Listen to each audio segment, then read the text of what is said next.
Update webinar സീരീസിൽ ഇന്ന് നമ്മോട് സംസാരിക്കാൻ വേണ്ടി ഇവിടെ എത്തിയിട്ടുള്ളത് മിസ്റ്റർ അമൽ ചന്ദ്രയാണ്. I am extremely happy to welcome him first of all. ഈ ഒരു വെബിനാർ സീരീസിൽ actually art of political writing from writers perspective ഈ ഒരു വിഷയത്തിൽ നമ്മോട് സംസാരിക്കാൻ ഇവിടെ എത്തിയിട്ടുള്ള മിസ്റ്റർ അമൽ ചന്ദ്ര. അദ്ദേഹത്തെ പറ്റി ഇൻട്രൊഡ്യൂസ് ചെയ്യുകയാണെങ്കിൽ ആക്ച്വലി ആ ഒരു ടോപ്പിക് നമ്മോട് സംസാരിക്കാൻ ഇത്രയേറെ അർഹതയുള്ള വേറൊരു വ്യക്തി ഇല്ല എന്ന് തന്നെ പറയാം. അമലിനെ സംബന്ധിച്ചിടത്തോളം നോക്കുകയാണെങ്കിൽ ഒരുപാട് ഇന്റർനാഷണൽ ഓർഗനൈസേഷൻസിൽ വലിയ റോളുകൾ വഹിക്കുന്ന പബ്ലിക് പോളിസി, അതുപോലെ പൊളിറ്റിക്കൽ അനലിസ്റ്റ് ആയിട്ട്, ഓതറായിട്ട്, റൈറ്ററായിട്ട്, കോളമിസ്റ്റ് ആയിട്ട്, അങ്ങനെ വളരെ വ്യത്യസ്തങ്ങളായിരിക്കുന്ന റോളിൽ വർക്ക് ചെയ്യുന്ന ഒരു വ്യക്തിയാണ് അമൽ. അമൽ സാറിനെ സംബന്ധിച്ചിടത്തോളം നോക്കുകയാണെങ്കിൽ അദ്ദേഹത്തിൻ്റെ ഒരുപാട് ആർട്ടിക്കിൾസിൽ നിങ്ങൾ തന്നെ പല ആളുകളും വായിച്ചിട്ടുണ്ടാവും, ഞാനും വായിച്ചിട്ടുണ്ട്. അദ്ദേഹം മൾട്ടിപ്പിൾ ആയിരിക്കുന്ന വിഷയങ്ങളിൽ കമൻറ്റ് ചെയ്യുന്ന, വളരെ ലീഡിങ് ആയിരിക്കുന്ന ജേണലുകളും അതുപോലെ പോർട്ടലുകളിലൊക്കെ അദ്ദേഹം ഒരുപാട് ആർട്ടിക്കിൾസ് എഴുതിയിട്ടുണ്ട്.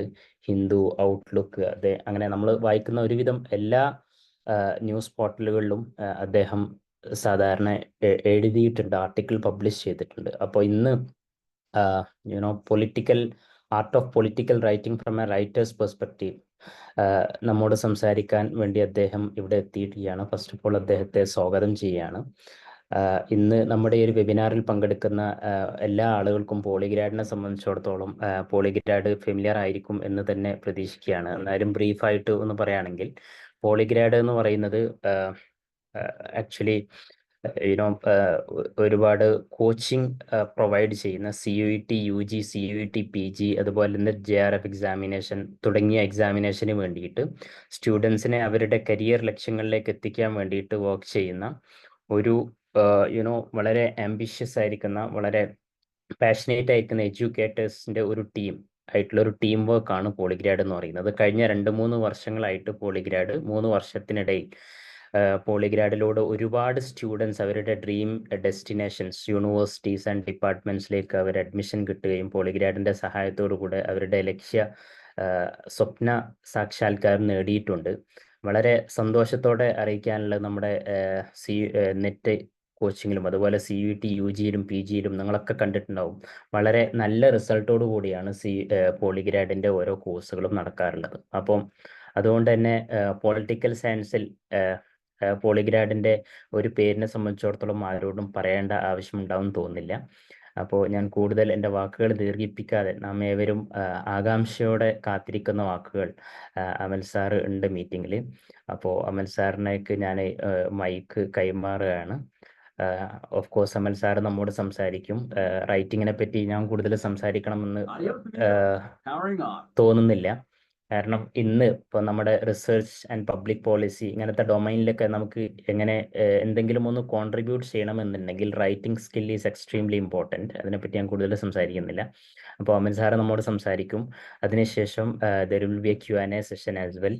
അപ്പോൾ എല്ലാവരോടും ഈ ഒരു സെഷനിൽ പങ്കെടുക്കുന്ന എല്ലാവരെയും ആദ്യമായിട്ട് ഈ ഒരു പ്രോഗ്രാമിലേക്ക് ഹൃദ്യമായി സ്വാഗതം ചെയ്യുകയാണ്. എസ്പെഷ്യലി നമ്മോട് സംസാരിക്കാൻ ഏൽക്കുകയും ഈ ഒരു മീറ്റിങ്ങിൽ നമ്മോട് ജോയിൻ ചെയ്യുകയും ചെയ്ത അമൽ സാറിനെയും വളരെ ഹൃദ്യമായി സ്വാഗതം ചെയ്യുകയാണ്.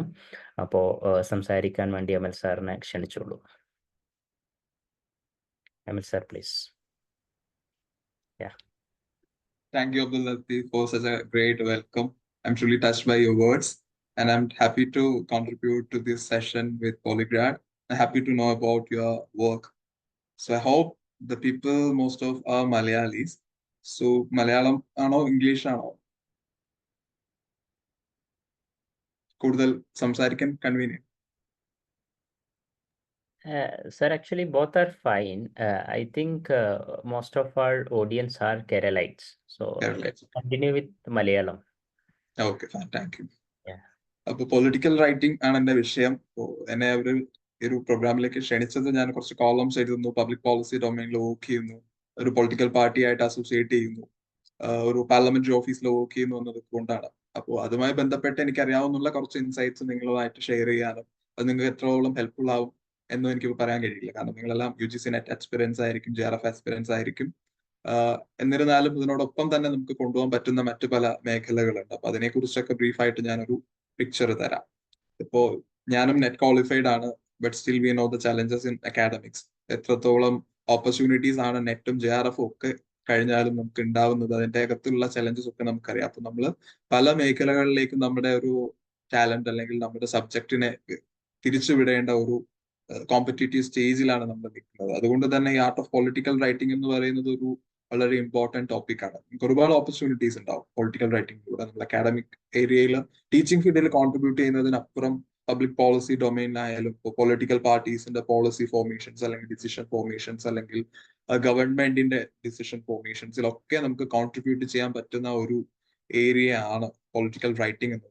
നമ്മൾ നെറ്റിനും UGC JRFിനും ഒക്കെ പ്രിപ്പയർ ചെയ്യുന്നതോടൊപ്പം തന്നെ സ്വന്തമായി കുറെ പബ്ലിക്കേഷൻസ് അല്ലെങ്കിൽ ഈ പറയുന്ന മേഖലകളിൽ പ്രവർത്തിക്കുക എന്നുള്ളത് ഭാവിയിൽ നമ്മൾ PhDക്ക് പോകുമ്പോൾ അല്ലെങ്കിൽ അത് കഴിഞ്ഞിട്ടും നമുക്ക് ബെനിഫിറ്റ് ഉള്ള ഒരു കാര്യമാണ്. നമ്മൾ ഒരു ആർട്ടിക്കിൾ ഒരു ജേർണലിൽ പബ്ലിഷ് ചെയ്യുന്നതിന് നമുക്ക് ഒരു ഇന്റർവ്യൂ പോയിന്റിൽ നോക്കുകയാണെങ്കിൽ 30 മാർക്കോളം യൂണിവേഴ്സിറ്റീസ് പ്രൊവൈഡ് ചെയ്യുന്നുണ്ട്. PhDക്ക് 60 മാർക്കാണെങ്കിൽ ഒരു ആർട്ടിക്കിളിൽ 30 മാർക്ക് ഉണ്ട്.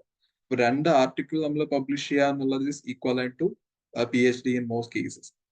അതുകൊണ്ട് അക്കാഡമിക് ജേർണൽസ് നമുക്ക് ഒബ്വിയസ്ലി കൺസിഡർ ചെയ്യുമ്പോൾ സേജോ അല്ലെങ്കിൽ ടെയ്ലർ ആൻഡ് ഫ്രാൻസിസ് പോലെയുള്ള ജേർണൽസിൽ അല്ലെങ്കിൽ UGC കെയർ ലിസ്റ്റഡ് ആയിട്ടുള്ള പ്ലാറ്റ്ഫോംസിലൊക്കെ നമുക്ക് അക്കാഡമിക് പേപ്പേഴ്സ് പബ്ലിഷ് ചെയ്യാം. അപ്പൊ അതിന് നമ്മൾ PhD വരെയോ അല്ലെങ്കിൽ MA വരെയോ നിൽക്കണമെന്നൊരു നിർബന്ധമില്ല. എന്റെ ഫസ്റ്റ് പേപ്പർ പബ്ലിഷ്ഡ് ആവുന്നത് ഞാൻ BAക്ക് പഠിക്കുമ്പോഴാണ്, ബാച്ചിലേഴ്സ് ചെയ്യുമ്പോഴാണ്. അപ്പോ പലരും വിചാരിക്കുന്നത് നമ്മൾ ഒരു അധ്യാപകരോട് കോതർ ചെയ്ത് അല്ലെങ്കിൽ ആ ഒരു ലെവൽ ഓഫ് സ്റ്റാൻഡേർഡ് ഈ പറയുന്ന സോ കോൾ രീതിയിൽ മാത്രമേ നമുക്ക് പബ്ലിക്കേഷൻസ് ഉണ്ടാവുന്നതാണ്. അങ്ങനെയല്ല, നമ്മൾ ഇൻഡിവിജ്വലി വർക്ക് ചെയ്യുമ്പോൾ നമ്മുടെ പേപ്പറിന്റെ ക്വാളിറ്റി ഉണ്ടെങ്കിൽ, കണ്ടന്റ് ഉണ്ടെങ്കിൽ obviously these publications will consider their thing. അതിപ്പോ സേജ് ആയാലും ശരി, ടെയ്ലർ ആൻഡ് ഫ്രാൻസിസ് ആയാലും ശരി, മറ്റ് UGC പബ്ലിക്കേഷൻസ് ആയാലും ശരി. അപ്പോ അതൊരു മേഖലയാണ്, നമുക്ക് ജേർണൽസ് പബ്ലിഷ് ചെയ്യാം. അതോടൊപ്പം തന്നെ നമുക്ക് ഇന്ന് വളർന്നു വരുന്ന ഒരു മേഖലയാണ് public policy. Public policy is a kind of brother discipline to political science. നമ്മൾ എപ്പോഴും പബ്ലിക് അഡ്മിനിസ്ട്രേഷനെയും പബ്ലിക് പോളിസിയെയും പൊളിറ്റിക്കൽ സയൻസിനെയും ഒക്കെ വേർതിരിച്ചു പറയുമ്പോഴും ഇതെല്ലാം ഇന്റർ റിലേറ്റഡ് ആണ്. നമ്മൾ വളരെ ഹോളിസ്റ്റിക് ആയിട്ടുള്ള ഒരു മൾട്ടി ഡിസിപ്ലിനറി അറ്റ്മോസ്ഫിയറിലാണ് വർക്ക് ചെയ്യുന്നത്. അതുകൊണ്ട് തന്നെ നമുക്ക് ഈ മേഖലയിലും കോൺട്രിബ്യൂട്ട് ചെയ്യാം. പൊളിറ്റിക്കൽ സയൻസ് ആണ് സബ്ജക്ട് എന്ന് പറഞ്ഞ് നമ്മൾ പബ്ലിക് പോളിസിനെയോ പബ്ലിക് അഡ്മിനിസ്ട്രേഷനെയോ മാറ്റി നിർത്തേണ്ടതില്ല. ഞാൻ വർക്ക് ചെയ്യുന്ന മേഖല നോക്കിക്കഴിഞ്ഞാൽ ഇന്ന് കൂടുതൽ ഞാൻ കോൺട്രിബ്യൂട്ട് ചെയ്യുന്നത് പബ്ലിക് പോളിസി സ്പേസിലാണ്. ഒരു പൊളിറ്റിക്കൽ പാർട്ടിയുടെ പബ്ലിക് പോളിസി ഓഫീസർ എന്ന റോളിലാണ് ഞാൻ ഇന്ന് മേജർ ടൈം സ്പെൻഡ് ചെയ്യുന്നത്. അതോടൊപ്പം തിങ്ക് ടാങ്ക്സിൽ നമുക്കിപ്പോ ഞാൻ വർക്ക് ചെയ്തിട്ടുള്ള centre for public policy research, Kochi based think tank organisation, അവർ കൂടുതൽ അർബൻ മൊബിലിറ്റി പോലുള്ള വിഷയങ്ങളിൽ ആണ് സ്ട്രെസ് ചെയ്യുന്നത്. അതേസമയം അവർ വിവിധ മേഖലകൾ including diplomacy and foreign policy contribute ചെയ്യുന്നത്. അതുകൊണ്ട് നമുക്ക് പൊളിറ്റിക്കൽ സയൻസിൽ ഒരു സബ്ജക്ട് ഏരിയ ഓഫ് ഇൻട്രസ്റ്റ് ഉണ്ടായിരിക്കും. ആ ഏരിയയിൽ നിന്നുകൊണ്ട് അതുമായി വർക്ക് ചെയ്യുന്ന തിങ്ക് ടാങ്ക്സിൽ നമുക്ക് കോൺട്രിബ്യൂട്ട് ചെയ്യാൻ പറ്റും. ആർട്ടിക്കിൾസ് എഴുതുന്നതിനപ്പുറം പ്രാക്ടിക്കൽ ആയിട്ടുള്ള പോളിസി സൊല്യൂഷൻസ് നമുക്ക് അതിലേക്ക് കോൺട്രിബ്യൂട്ട് ചെയ്യാൻ പറ്റും. അതിലൂടെ നമുക്ക് റിസർച്ചസ് നടത്തി ഡേറ്റ ഇൻഫോർമേഷൻ കളക്ട് ചെയ്യാനും അത് നമുക്ക് പിന്നീട് ജേർണൽ ആർട്ടിക്കിൾസ് ആയിട്ട് പബ്ലിഷ് ചെയ്യാൻ പറ്റും. ഇപ്പൊ ജേർണൽ ആർട്ടിക്കിളിനപ്പുറം നമുക്കുള്ള ഒരു സ്പേസ് ആണ് ന്യൂസ് പേപ്പറിൽ കോളംസ് എഴുതുക. That is a different and competitive field. Of course നമുക്കൊരു ന്യൂസ് പേപ്പർ ആർട്ടിക്കിൾ എഴുതുമ്പോൾ they always look for people who are already in the space. Already established ആയിട്ടുള്ള റൈറ്റേഴ്സിനും കോളംനിസ്റ്റിനും ആയിരിക്കും അവർ പ്രയോറിറ്റി കൊടുക്കുക. കാരണം മെയിൻ സ്ട്രീം മീഡിയാസ് ഇപ്പോൾ ഹിന്ദു അല്ലെങ്കിൽ ഇന്ത്യൻ എക്സ്പ്രസ്, ഹിന്ദുസ്ഥാൻ ടൈംസ് ഒക്കെ നോക്കുകയാണെങ്കിൽ their editorial pages will be filled. ഒരു 2 ആഴ്ചത്തേക്കുള്ള അവരുടെ കണ്ടന്റ് അവർ അതിൽ ഫിക്സഡ് ആയിരിക്കും. അതിൽ അവർ സ്ഥിരം കോൺട്രിബ്യൂട്ട് ചെയ്യുന്ന ആൾക്കാരുണ്ടാവും. അതിനിടയ്ക്ക് ഈ സ്പെഷ്യൽ എഡിറ്റോറിയൽ റിക്വയർമെന്റ്സ് വരുമ്പോൾ അവർ സബ്ജക്ട് സ്പെഷ്യലിസ്റ്റുകളെയൊക്കെ ഇൻവൈറ്റ് ചെയ്യാറുണ്ട്. അപ്പൊ അതിനപ്പുറം നമുക്ക് എങ്ങനെ സ്റ്റാർട്ട് ചെയ്യാമെന്ന് നോക്കുകയാണെങ്കിൽ നമ്മളെ ഫസ്റ്റ് ടൈം റൈറ്റേഴ്സ് എന്ന രീതിയിൽ എൻകറേജ് ചെയ്യുന്ന അല്ലെങ്കിൽ ഇതുവരെ പബ്ലിഷ് ചെയ്തിട്ടില്ലെങ്കിൽ പോലും നമുക്ക് ഓപ്പർച്യൂണിറ്റീസ് പ്രൊവൈഡ് ചെയ്യുന്ന ചില credible and main stream medias ഉണ്ട്. അപ്പൊ അതിന്റെ ചില എക്സാമ്പിൾസ് ഞാൻ പറഞ്ഞു തരാം. ദ വയർ അതിലൊരു ബെസ്റ്റ് എക്സാമ്പിൾ ആണ്. വയറിന് ഒബ്വിയസ്ലി ഒരു പൊളിറ്റിക്കൽ പൊസിഷൻ ഉണ്ട്. ഒരു പ്രോ ഡെമോക്രാറ്റിക്, ഒരു ലിബറൽ, ഒരു സെക്യുലർ ഔട്ട്ഫിറ്റ്സ് ആണ്. അതേപോലെ ദ പ്രിന്റ് എന്ന് പറയുന്ന ഒരു പ്ലാറ്റ്ഫോം ഉണ്ട്. ഇതൊക്കെ ഡിജിറ്റൽ സ്പേസിൽ നിൽക്കുന്നതാണ്. അതേ സമയത്ത് പ്രിന്റിൽ വരുമ്പോൾ നമുക്ക് ദ ടെലിഗ്രാഫ് അല്ലെങ്കിൽ ദ ട്രിബ്യൂൺ പോലെയുള്ള ചില പത്രങ്ങൾ ഫസ്റ്റ് ടൈം എഡിറ്റേഴ്സിനെ റെയർലി ആണെങ്കിൽ പോലും എൻകറേജ് ചെയ്യാറുണ്ട്. So you can always pitch your ideas. ഈ പത്രങ്ങളുടെ ഒക്കെ തന്നെ വെബ്സൈറ്റ്സിൽ അവരുടെ സബ്മിഷൻ ഡീറ്റെയിൽസ് അവൈലബിൾ ആയിരിക്കും. ചിലതിന് സബ്മിഷൻ പോർട്ടൽസ് ഉണ്ടായിരിക്കും, ചിലതിന് എഡിറ്റേഴ്സിന്റെ ഇമെയിൽ ഐ ഡി ആയിരിക്കും. അപ്പൊ നമുക്ക് always we can pitch an idea. നമ്മുടെ കയ്യിൽ ഇങ്ങനെ ഒരു ആശയമുണ്ട്, അതിൽ നമ്മളൊരു കോളം വർക്ക് ചെയ്യാൻ ആഗ്രഹിക്കുന്നു അണ്ടർ യുവർ ഗൈഡൻസ് അല്ലെങ്കിൽ ഇൻഡിപെൻഡന്റ് ആയിട്ട്. അപ്പൊ അത് നമുക്ക് പിച്ച് ചെയ്തിട്ട് അവരുടെ റെസ്പോൺസ് ഫീഡ്ബാക്ക് വാങ്ങി നമുക്ക് അത് എഴുതാം. Once you publish 5 or 6 articles, obviously ഈ ഒരു പബ്ലിക്കേഷൻ എക്കോസിസ്റ്റം നമ്മളെ വാച്ച് ചെയ്യുന്നുണ്ടായിരിക്കും. ഇത് സർക്കുലേറ്റഡ് ആണ്, then they will start approaching you. അതാണ് രണ്ടാമത്തെ ഒരു മേഖല എന്ന് പറയുന്നത്. മൂന്നാമത്തെ, ഈ പബ്ലിക്കേഷൻസിൽ ചില ഇന്റർനാഷണൽ ഓർഗനൈസേഷൻ, ഞാൻ നേരത്തെ പറഞ്ഞ CPPR പോലെയുള്ള ചില ഇന്റർനാഷണൽ തിങ്ക് ടാങ്ക്സ് ഉണ്ട്. ഇപ്പോൾ അതിനകത്ത് വരുന്ന ഒരു example Newman Foundation, Frederick Newman Foundation, FNF. അവര് ആർട്ടിക്കിൾസ് കോൾ ചെയ്യാറുണ്ട്. അവർ ആർട്ടിക്കിൾസ് കോൾ ചെയ്യുന്നത് ഒരു ടോപ്പിക് പറയും, അതിനകത്ത് ഒരു സ്പെസിഫിക് വേർഡ് ലിമിറ്റിൽ നമ്മൾ ഐഡിയ പിച്ച് ചെയ്യുക, അവർ അപ്രൂവ് ചെയ്യുന്ന സമയത്ത് അത് എഴുതുക. But they spend a lot of money in the like remuneration ആയിട്ട് നമുക്ക് ഡോളേഴ്സിൽ ഒരുപാട് കാശ് ഇവർ തരും. So political science is a discipline with a wide range of openings and opportunity. നമ്മൾ ട്രഡീഷണലി മനസ്സിലാക്കിയിട്ടുള്ള ടീച്ചിങ് ഫീൽഡിനപ്പുറം ഇത്തരം പബ്ലിക്കേഷൻസിൽ if you are excel in this writing, political writing, എങ്ങനെയാണ് പൊളിറ്റിക്കൽ റൈറ്റിംഗിൽ എക്സൽ ആവുക എന്നുള്ളത് ഞാൻ സെക്കൻഡ് പാർട്ടിൽ പറയാം. Now I'm just giving a brief overview of the spaces that you have, the potential spaces you have to excel in your writing or to deliver your writing skill. ഞാൻ ആദ്യം പറഞ്ഞു think tank spaces. രണ്ടാമത് obviously academic publications like sage, UGC Catalyst, or Taylor and Francis, so on. Then this think tank and their publication spaces.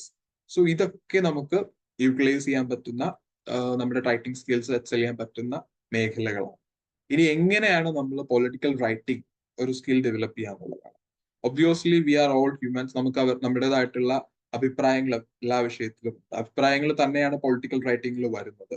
അത് എങ്ങനെ നല്ല രീതിയിൽ present ചെയ്യാം, നല്ല രീതിയിൽ ഇൻ ദ സെൻസ് മറ്റുള്ളവർക്ക് ബോധ്യപ്പെടുന്ന രീതിയിൽ അല്ലെങ്കിൽ കൺവിൻസിങ് ആയിട്ടുള്ള രീതിയിൽ പ്രസന്റ് ചെയ്യാൻ പറ്റും എന്നുള്ളിടത്താണ് the art of political writing.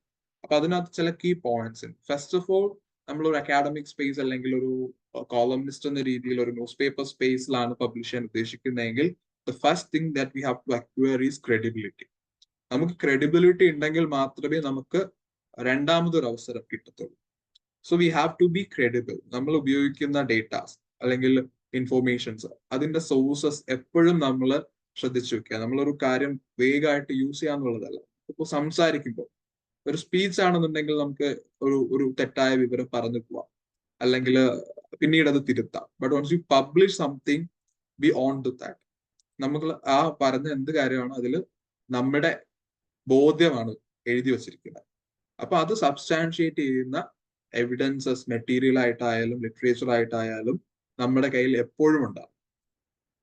നമ്മൾ ഇന്ന് പബ്ലിഷ് ചെയ്തിട്ട് അതിന്റെ ഒരു 1 year കഴിഞ്ഞിട്ട് അല്ലെങ്കിൽ 2 year അല്ലെങ്കിൽ 5 year കഴിഞ്ഞിട്ട് ഒരാൾ അതിനെ പറ്റിയൊരു വിവരം നിങ്ങളുടെ സോഴ്സ് എന്തായിരുന്നു എന്ന് ചോദിച്ചാലും അത് പറയാനുള്ള ഒരു ഡേറ്റ ബാക്കപ്പ് നമ്മുടെ കയ്യിൽ ഉണ്ടാവും. So we have to maintain that references.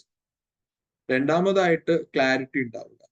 പിന്നെ എങ്ങനെ പ്രസന്റ് ചെയ്യാം നമുക്ക് 2 രീതിയിൽ പറയാം. ഓൾ പൊളിറ്റീഷ്യൻസ് ആർ കറപ്റ്റ് എന്നുള്ള ഒരു എക്സാമ്പിൾ നമുക്ക് എടുക്കാം.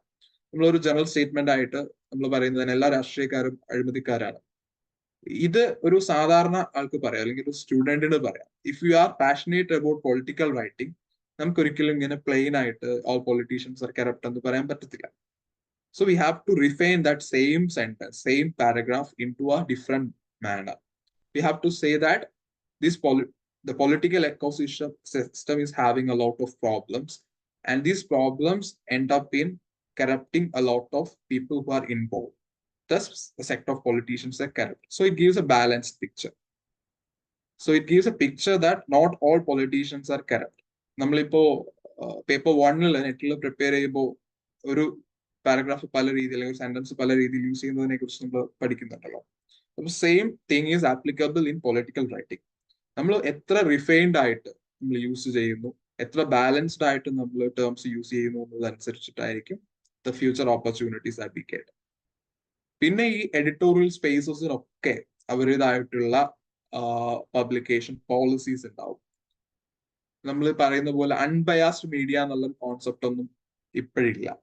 അക്കാഡമിക് സ്പേസിലും പൊളിറ്റിസൈസേഷൻ ഇസ് ആൻ റിയാലിറ്റി. അത് ഇന്ത്യയിൽ ഇന്ന് വളരെ കൂടുതലാണ്. ഈവൻ നമ്മളൊരു PhD പോയി കഴിഞ്ഞാൽ പോലും what we have to publish അത് mostly depending on the supervisor we get. അപ്പോൾ അക്കാഡമിക് ഫ്രീഡത്തെ കുറിച്ച് ഞാൻ ഇപ്പൊ കൂടുതൽ പൊളിറ്റിസൈസ് ആയിട്ട് പറയുന്നില്ല, but still the reality is before us.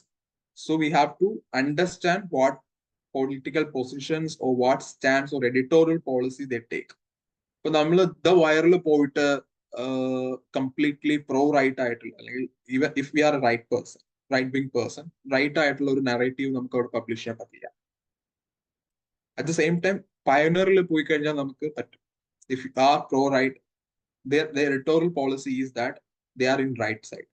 So ആദ്യം തന്നെ ഈ ഒരു എക്കോസിസ്റ്റം മനസ്സിലാക്കുക എന്നുള്ളതാണ് നമുക്ക് പ്രൈമറിലി ചെയ്യാൻ പറ്റും. ഇത് Hindu is a kind of balanced. Hindus editorial policy എപ്പോഴും ലെഫ്റ്റ് ലീനിങ് ആണ്, അതേ സമയത്ത് ഇറ്റ് ഈസ് പ്യൂർലി അക്കാഡമിക്. ഇന്നും ആ ഒരു പൊളിറ്റിക്കൽ ആംഗിൾ എടുത്തിട്ട് ക്രെഡിബിലിറ്റി നഷ്ടപ്പെടാതെ നിൽക്കുന്ന ഇന്ത്യയിലെ ചുരുക്കം ചില പ്രിന്റ് മീഡിയയിൽ ഒന്നാണ് the Hindu. So that is relatively unbiased. You can directly like kind of pitch whatever idea you feel, and you can, if you can substantiate that with relevant data or material, they will accept it. അതേപോലെയാണ് Hindustan times. അപ്പോൾ ഓരോ മീഡിയയ്ക്കും ഉള്ള അതിൻ്റെതായിട്ടുള്ള editorial policies മനസ്സിലാക്കി കഴിഞ്ഞാൽ, എങ്ങനെ മനസ്സിലാക്കുക എന്നുള്ളത് ഇപ്പൊ പറഞ്ഞ് നമുക്ക് മനസ്സിലാക്കാൻ പറ്റില്ല. You have to follow their publications. ഒരാഴ്ചയുള്ള ഒരു മീഡിയയുടെ പബ്ലിക്കേഷൻസിന്റെ ഒരു എഡിറ്റോറിയൽ പേജ് നോക്കിക്കഴിഞ്ഞാൽ what editorial stands they take എന്ന് നമുക്ക് മനസ്സിലാവും. സോ നമ്മൾ അതിനായിട്ട് കണക്ട് ചെയ്തിട്ട് നമ്മുടെ ടോപ്പിക്സ് അല്ലെങ്കിൽ നമ്മുടെ പ്രസന്റേഷൻ ഡൈവേർട്ട് ചെയ്ത് കഴിഞ്ഞാൽ they will give us opportunities. അതൊരു അൺഎക്സ്പ്ലോർഡ് ഫീൽഡാണ് ആക്ച്വലി. വിദേശത്തൊക്കെ യൂണിവേഴ്സിറ്റീസിലെ സ്റ്റുഡൻസ് സ്ഥിരമായി എക്സ്പ്ലോർ ചെയ്യുന്ന ഒരു ഓപ്പർച്യൂണിറ്റി, ഒരു ഏരിയ ആണ് ഈ ന്യൂസ് പേപ്പർ അല്ലെങ്കിൽ കോളം പബ്ലിക്കേഷൻസ് എന്ന് പറയുന്നത്. മാഗസിൻസ്, ഇന്ത്യ ടുഡേ പോലുള്ള, ഔട്ട്ലുക്ക് പോലുള്ള, ദ വീക്ക് പോലുള്ള മാഗസിൻസിൽ നമുക്ക് പബ്ലിഷ് ചെയ്യാൻ. We can always use this publication in our CV. നമ്മളിപ്പോ ഒരു ഫോറിൻ യൂണിവേഴ്സിറ്റിയിൽ അപ്ലൈ ചെയ്യുമ്പോൾ അല്ലെങ്കിൽ ജോബിന് അപ്ലൈ ചെയ്യുമ്പോൾ, along with academic publications and other articles, we can cite these popular articles. അപ്പോൾ ഇതിനെപ്പറ്റി ഇപ്പൊ സ്പെസിഫിക് ആയിട്ട് നിങ്ങൾക്ക് എന്ത് വിവരം അറിയണമെങ്കിലും എന്നോട് ഡയറക്ട്ലിയോ പേഴ്സണലിയോ അല്ലെങ്കിൽ ഈ മീറ്റിംഗിൽ തന്നെ ചോദിക്കാം. As A question or answer session ഉണ്ടല്ലോ. അപ്പൊ ഞാൻ കൂടുതൽ പറഞ്ഞുതരാം. ഇനി രണ്ടാമത് തിങ്ക് ടാങ്ക് സ്പേസിനെ കുറിച്ച് ഞാൻ പറഞ്ഞുതരാം, അല്ലെങ്കിൽ പബ്ലിക് പോളിസി സ്പേസിനെ കുറിച്ച് പറഞ്ഞുതരാം. CPPR, ഞാൻ വർക്ക് ചെയ്ത ഇൻസ്റ്റിറ്റ്യൂഷനെ പറ്റി തന്നെ പറഞ്ഞു തുടങ്ങാം. കൊച്ചി ബേസ്ഡ് ആയിട്ടുള്ള ഒരു തിങ്ക് ടാങ്ക് ആണ്. അതൊരു 2009-2008 ടൈമിൽ ഒരു 3 ഇൻഡിവിജ്വൽസ്, ഒരു 3 ചെറുപ്പക്കാര്, PhD ഒന്നും ഇല്ലാത്ത, മാസ്റ്റേഴ്സ് കഴിഞ്ഞ് JNUവിലൊക്കെ പഠിച്ച ഒരു 3 പേര് ആലോചിച്ച് തുടങ്ങിയ ഒരു പ്രസ്ഥാനമാണ്. അന്ന് ഈ തിങ്ക് ടാങ്ക് കൾച്ചർ ഒന്നും ഇന്ത്യയിൽ ഇന്നത്തെ രീതിയിൽ പോപ്പുലർ ആയിട്ടില്ല, ആൾക്കാർക്ക് അറിയില്ല. ഇന്നും നമ്മളെ ഭരിക്കുന്ന പല പൊളിറ്റീഷ്യൻസ് അല്ലെങ്കിൽ അഡ്മിനിസ്ട്രേറ്റേഴ്സിനും വ്യക്തമായ ധാരണ ഇതിനെ പറ്റിയൊന്നും ഇല്ല എന്നുള്ളതാണ്. അപ്പൊ അന്ന് ആ ഒരു 2007-8 ടൈമില് ഒരു 3 ചെറുപ്പക്കാർ ഒരു പോസ്റ്റ് ഗ്രാജുവേഷൻ കഴിഞ്ഞ് ഒരു ഇൻഫോർമേഷൻ അല്ലെങ്കിൽ ഒരു പബ്ലിക് പോളിസി ക്രിയേറ്റർ എന്ന രീതിയിൽ ഒരു സ്പേസ് ഉണ്ടാക്കണമെന്ന് തീരുമാനിക്കുകയും അതിനുവേണ്ടി അവർ ശ്രമങ്ങൾ നടത്തുകയും ചെയ്തു. They started to pitch their ideas. ഈ പറഞ്ഞ പബ്ലിക് പോളിസിയിൽ അവരെ ആശയങ്ങൾ അവർ പ്രസന്റ് ചെയ്യാൻ തുടങ്ങി. Obviously they were neglected, they were rejected. അവർ പറയുന്നതിലൊന്നും ഒരു കാര്യമല്ല, ഇങ്ങനെയല്ല പബ്ലിക് പോളിസി നടക്കുന്നതെന്ന് നമ്മുടെ പൊളിറ്റീഷ്യൻസ് പറഞ്ഞു, നമ്മുടെ അഡ്മിനിസ്ട്രേറ്റേഴ്സ് പറഞ്ഞു. ഒരു 3-4 വർഷം ദേ didn't get any agreements or any contracts. First contract CPPR-ന് കിട്ടുന്നത് is in Delhi, ഒരു മൊബിലിറ്റി പ്രോജക്റ്റിൽ. ഒരു 5 lakh ഇനിഷ്യൽ ഇൻവെസ്റ്റ്മെന്റ് ആണ് ആ ഒരു കോൺട്രാക്റ്റിൽ അവർക്ക് കിട്ടുന്നത്. അന്ന് അവർ കാണിച്ചു കൊടുത്തു എങ്ങനെ ഒരു പബ്ലിക് പോളിസി ഓർഗനൈസേഷന് എങ്ങനെ കോൺട്രിബ്യൂട്ട് ചെയ്യാം പോളിസി ഫോർമേഷനിൽ, അത് എങ്ങനെ എഫിഷ്യന്റ് ആയിട്ട് ഇംപ്ലിമെന്റ് ചെയ്ത് ഔട്ട്പുട്ട് ഉണ്ടാക്കാൻ പറ്റും. So the government got convinced and they started to get other opportunities. So now CPPR as an institution is working with many states, including Haryana, Delhi, Punjab.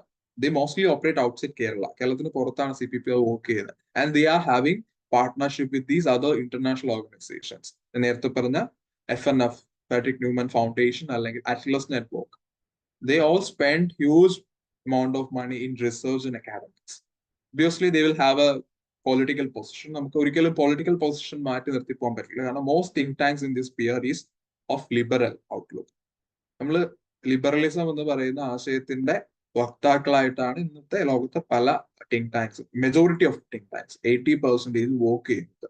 because they believe efficient policy comes from this academic independent space അല്ലെങ്കിൽ private spaces. അതുകൊണ്ട് തന്നെ അതിലേക്ക് അവർ വലിയ funding കൊടുക്കും.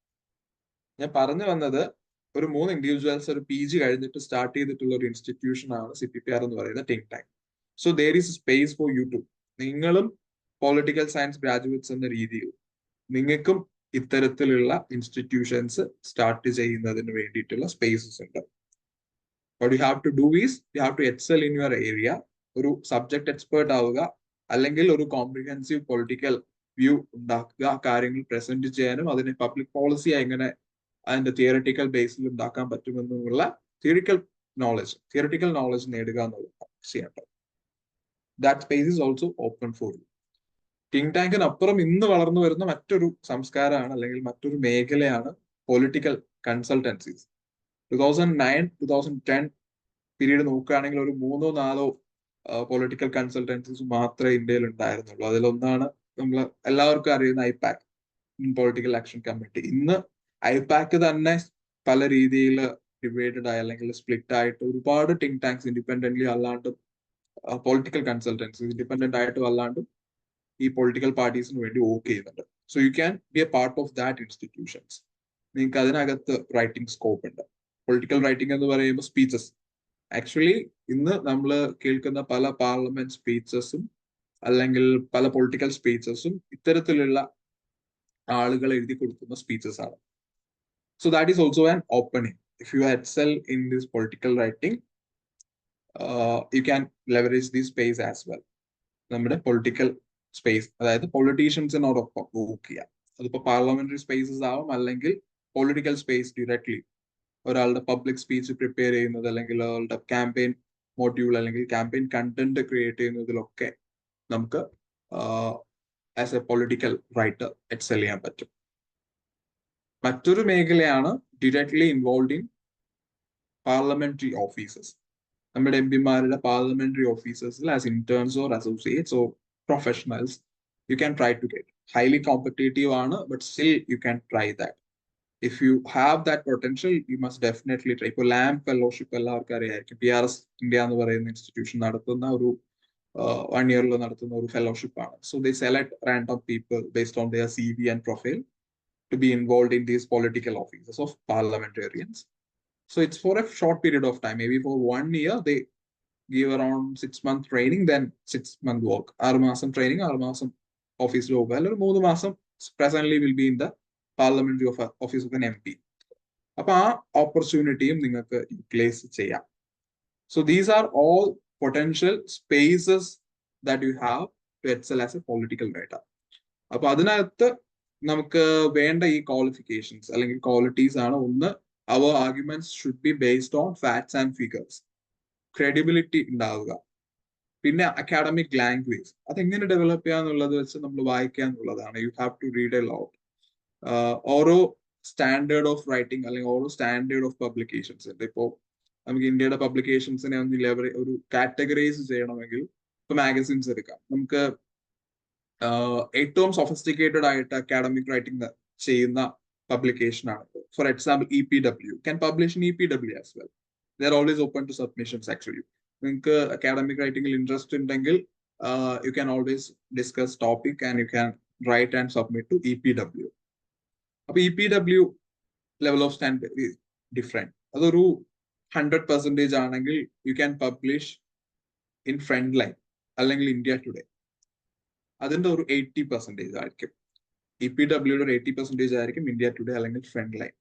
അതിൽ നിന്നും കുറച്ച് നിങ്ങൾക്ക് താഴെ പോകും എങ്കിൽ ഒരു 60% വരുന്ന ഔട്ട്ലുക്ക് ഉണ്ടാവും. So if you R starting political writing, U can always start from the beginning stage and gradually develop your CV and publication expertise to end up in publishing at EPW or Frontline. So ഈ opportunities ഒക്കെ നമ്മുടെ മുമ്പിലുണ്ട് as political science graduates. അപ്പോൾ ഞാൻ പറയുന്നത് നമ്മൾ ഒരു traditional way of teaching അല്ലെങ്കിൽ traditional way of exam preparation ഒക്കെ മാറി വരികയാണ്. ഇപ്പോൾ പോളിഗ്രാഡിനെ പോലുള്ള ഫേംസ് അല്ലെങ്കിൽ ഇൻസ്റ്റിറ്റ്യൂഷൻസ് ഇത്തരം വെബിനാർസ് കണ്ടക്ട് ചെയ്യുന്നതിന്റെ തന്നെ ഉദ്ദേശം ഈ ഒരു ഡൈവേഴ്സിഫിക്കേഷൻ നിങ്ങൾക്ക് യൂട്ടിലൈസ് ചെയ്യാൻ പറ്റുന്ന രീതിയിൽ എത്തിക്കുക എന്നുള്ളതാണ്. സോ ഈ എക്സാം പ്രിപ്പറേഷന്റെ ഒപ്പം തന്നെ we can develop all these sets of opportunities. Think tank സ്പേസിനെ പറ്റി ഞാൻ പറഞ്ഞു, പൊളിറ്റിക്കൽ കൺസൾട്ടൻസീസിനെ പറ്റി പറഞ്ഞു, പൊളിറ്റിക്കൽ പാർട്ടീസിനെ പറ്റിയിട്ടും പാർലമെന്ററി സ്പേസസിനെ പറ്റിയിട്ടും പറഞ്ഞു. The other space is NGOs, നമ്മുടെ നോൺ ഗവൺമെന്റൽ ഓർഗനൈസേഷൻസ്. ഇപ്പോൾ ഇന്ത്യയിൽ ലോക്കലി വർക്ക് ചെയ്യുന്ന ഒരുപാട് ഇൻസ്റ്റിറ്റ്യൂഷൻസ് ഉണ്ട്. അതേ സമയത്ത് ഇന്റർനാഷണലി വലിയ പേ തരുന്ന, നമുക്ക് ഒരുപാട് അഡ്വാൻറ്റേജ് കിട്ടുന്ന ഇൻസ്റ്റിറ്റ്യൂഷൻസ് ഉണ്ട്. For example Oxfam. If you are interested in environmentalism, എൻവയോൺമെന്റൽ ജേർണലിസം അല്ലെങ്കിൽ എൻവയോൺമെന്റൽ പൊളിറ്റിക്കൽ റൈറ്റിംഗിൽ ഇൻട്രസ്റ്റ് ഉള്ള ഒരാളാണെങ്കിൽ you can try to be associated with Oxfam. അതല്ലെങ്കിൽ Atlas network, I already mention, is a great profound institutions. പിന്നെ ഞാൻ തന്നെ വർക്ക് ചെയ്യുന്ന സ്റ്റുഡൻസ് ഫോർ ലിബർട്ടി എന്ന് പറയുന്ന ഒരു institution. That is also a institution started by sect of students. US വെർജീനിയയിൽ ഒരു 4 PG സ്കോളേഴ്സ് ചേർന്ന് സ്റ്റാർട്ട് ചെയ്തിട്ടുള്ള ഇൻസ്റ്റിറ്റ്യൂഷൻ ആണ് സ്റ്റുഡൻസ് ഫോർ ലിബർട്ടി. ആൻഡ് അവർക്ക് ഇപ്പോൾ 226ഓളം പാർട്ട്ണർ ഓർഗനൈസേഷൻസ് ഉണ്ട്, ഇൻക്ലൂഡിങ് ഈ FNF അല്ലെങ്കിൽ അറ്റ്ലസ് നെറ്റ്വർക്ക് അല്ലെങ്കിൽ കേട്ടോ ഇൻസ്റ്റിറ്റ്യൂട്ട്, അയൺഡ്രഡ് ഇൻസ്റ്റിറ്റ്യൂട്ട്, ഇതൊക്കെ ഇവരുടെ പാർട്ട്നേഴ്സ് ആണ്. So the important benefit you get by becoming a part of these think tank institutions or these consultancies or these NGOs is they are all connected to academic field. ഇതിനകത്ത് വരുന്ന networking opportunities is immense. ഈ think ടാങ്ക്സിന്റെ ഒക്കെ consultants ആയിട്ട് അല്ലെങ്കിൽ fellows ആയിട്ട് ഇരിക്കുന്നതൊക്കെ leading academic ഇൻസ്റ്റിറ്റ്യൂഷൻസിലെ ഫാക്കൽറ്റീസ് ആണ്. ഇപ്പോൾ OP ജിന്തൽ, അശോക പോലുള്ള പ്രൈവറ്റ് ഇൻസ്റ്റിറ്റ്യൂഷൻസ്, അല്ലെങ്കിൽ JNU, DU, Jamia, even Pondicherry പോലുള്ള ഇൻസ്റ്റിറ്റ്യൂഷൻസിലെയൊക്കെ ക്വാളിഫൈഡ് സീനിയർ ഫാക്കൽറ്റീസ് ഒക്കെ ഇതിനകത്ത് വരുന്നുണ്ട്. So you get a chance to associate and collaborate with ഇവരുമായിട്ട് സഹകരിച്ച് കാര്യങ്ങൾ ചെയ്യാനും ഇവരുടെ ഒരു മെന്റർഷിപ്പിലൂടെ നമ്മുടെ ക്വാളിറ്റീസ് ഡെവലപ്പ് ചെയ്യുന്നതിനുമുള്ള സ്പേസസ് നമുക്ക് കിട്ടും. So I hope as BA MA holders in political science, you are all aware of these points which I already covered. അപ്പൊ അതിനകത്ത് നിങ്ങൾക്ക് സ്പെസിഫിക് ആയിട്ട് എന്തെങ്കിലും ക്ലാരിഫിക്കേഷൻസോ ഡൗട്ട്സ് ഉണ്ടെങ്കിൽ സ്പെസിഫിക് ആയിട്ട് അത് സംസാരിക്കാനാണ് ഞാൻ ആഗ്രഹിക്കുന്നത്. Because I want to be more interactive. ഞാൻ ഇങ്ങനെ ഒരു മോണോളോഗ് പറയുന്നതിനേക്കാളും ഞാനൊരു കൈൻഡ് ഓഫ് ഫ്രെയിം വർക്ക് പറയും ജനറൽ ആയിട്ട്, എന്നിട്ട് നിങ്ങളുടെ ക്വസ്റ്റ്യൻസ് അനുസരിച്ചിട്ട് ഇതിന് റെസ്പോണ്ട് ചെയ്യാന്നുള്ളതാണ് എനിക്ക് താല്പര്യമുള്ള ഒരു കാര്യം. So if you have more questions or anything you can start. നിങ്ങൾക്ക് സ്പെസിഫിക് ആയിട്ട് എന്തെങ്കിലും ഉണ്ടെങ്കിൽ ഞാൻ അതിൽ എലോബറേറ്റ് ചെയ്ത് സംസാരിക്കാം. I think it is better.